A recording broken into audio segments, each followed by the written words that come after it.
आज के लिए फ्रेंड्स जो हरीश राणा को लेकर इच्छा मृत्यु की बातें हो रही हैं, जो पूरे देश में फैली हुई है। हर व्यक्ति इच्छा मृत्यु को लेकर बातें कर रहा है और हरीश राणा की वास्तविकता भी किसी को समझ में नहीं आ रही है कि मृत्यु होगी तो कब होगी या हो चुकी है या एम्स में क्या चल रहा है, एकदम से सबको क्लियर बहुत अच्छे से नहीं है। इच्छा मृत्यु जैन धर्म में इच्छा मृत्यु को सल्लेखना या संथारा के नाम से जाना जाता है। आज मैं आपको बताना चाहूँगी कि ये सल्लेखना क्या होता है। सल्लेखना एक इच्छा मृत्यु है, यानी और वो ऐसे व्यक्ति की मृत्यु होती है जो बहुत बड़ी एज के हो, वृद्ध व्यक्ति हों और उनकी इच्छा से उनको वो मृत्यु मिलती है और वो भी उनके गुरु की परमिशन से। पहले वो गरिष्ठ भोजन छोड़ देते हैं, उसके बाद हल्के भोजन पे आ जाते हैं क्योंकि उन्हें अब जीवन से मुक्ति पानी है। जब हल्का भोजन पे आ जाते हैं उसके बाद वो हल्का भोजन भी छोड़ देते हैं, सिर्फ पानी पर रहते हैं। उसके बाद पानी भी छोड़ देते हैं, पर कंडीशन संथारा या सल्लेखना में ये होती है कि उस व्यक्ति की खुद की इच्छा होती है कि मुझे अब मृत्यु को प्राप्त होना है। यहाँ पर फ्रेंड्स, क्या हरीश राणा की खुद की इच्छा है कि मुझे अब मरना है? नहीं है। उनके पेरेंट्स ने परमिशन मांगी है सुप्रीम कोर्ट से और उनके पेरेंट्स सुप्रीम कोर्ट गए हैं परमिशन लेने, इसलिए गए होंगे कि क्योंकि वो उस बच्चे की 13 साल से सेवा करते करते थक चुके होंगे, क्योंकि वो लोग भी बड़ी एज के हैं।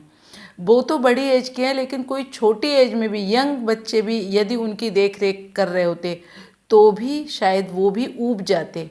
तो वो अपनी प्रॉब्लम को लेकर सुप्रीम कोर्ट गए, ये सोच के कि शायद वहाँ पर जो जज बैठे होंगे, जो उनकी बात सुनेंगे, वो शायद कुछ और अच्छा डिसीजन दे दें।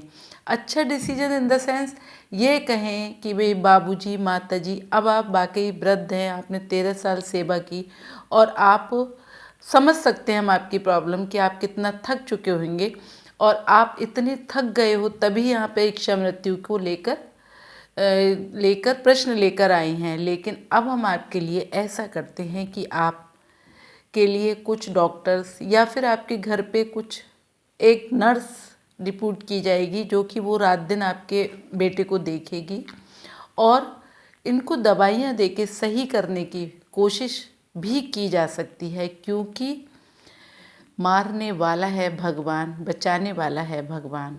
हो सकता है कि भगवान इसको बचा ले, कोई ऐसी दवा उसको अमृत बन जाए। तो वो गए होंगे इस उम्मीद से कि हम अगर सुप्रीम कोर्ट जाकर ये वाली बात कहेंगे कि इसको मृत्यु दे दी जाए। इच्छा मृत्यु तो है ही नहीं, इच्छा उस मरीज की इच्छा तो है ही नहीं। तो वो ये कहने गए होंगे कि इस बच्चे को मृत्यु दे दी जाए क्योंकि अब हम परेशान हो चुके हैं। तो शायद जज हमारी कुछ सपोर्ट करे और हमें हमारे लिए कोई सुविधा अरेंज करा दे कि भाई आपको गवर्नमेंट, आप एक हॉस्पिटल में आपके लिए, आपके बच्चे के लिए हम फ्री डॉक्टर्स या फ्री इलाज अवेलेबल कराते हैं। क्यों? क्योंकि उनका वो भी बहुत पैसे वाले लोग नहीं हैं, उनका भी पैसा पूरा ख़त्म हो चुका है।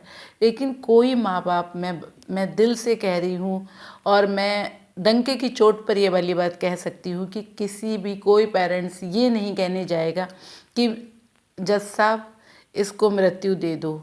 अगर इतना उसको करना था तो वो खुद भी कर सकते थे, वो घर में रहकर ही उस बच्चे को मौत के घाट उतार सकते थे, लेकिन उन्होंने ये नहीं कर पाए। सोचो कि हो सकता है वो एक दूसरे सेंस में वहाँ गए हों कि शायद माननीय सुप्रीम कोर्ट उनकी बात सुन ले, लेकिन सुप्रीम कोर्ट ने बोल दिया कि जाइए आपकी इच्छा। अरे इच्छा मृत्यु अगर देनी ही है तो उनको उनके घर में ही उस बच्चे को दे दो, हॉस्पिटल में ले जाने की क्या ज़रूरत है? एक बेड भी वहाँ फालतू में घिर रहा है।